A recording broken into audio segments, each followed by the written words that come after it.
हे hi guys, good morning. Radhe Radhe सगळ्यांना. सकाळी उठल्यानंतर गावाला आले हे चुलीवरचं पाणी तापण्यावरूनच कळालं. तर कुणाला तसं काही करणं शक्य नाही.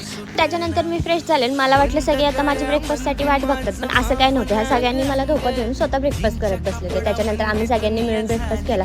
पण मला ही स्टाईल कळाली नाही आईची, की भांडी अशी कशी घासत होती काय माहिती. त्याच्यानंतर थोडा वेळ मस्ती केली, ह्यांनी गेम खेळली. मला भेटायला ही दुर्गा आलती आणि तिला त्रास देत होता. मम्मी म्हणली चल रेडी हो, आपल्याला गावात जायचं. मला तर माहीत नव्हतं कुठं जायचं, पण मी रेडी होऊन ह्यांच्यासोबत जात होते, कारण की मला आली तशी बोर व्हायला लागलं होतं. पण इथं आल्यावर खूप भारी वाटत होतं, कारण की आज मम्मी आणि मावशी मला बाजारात घेऊन आली. त्यांची सुरुवात ह्या मिरची घेण्यापासून झाली, कारण की आता गावाला आलं म्हणल्यावर आम्ही मसाला तर बनवणारच होतो. पण त्याआधी मावशीचं दिदीचं काय चाललं होते मला काही कळतच नव्हतं.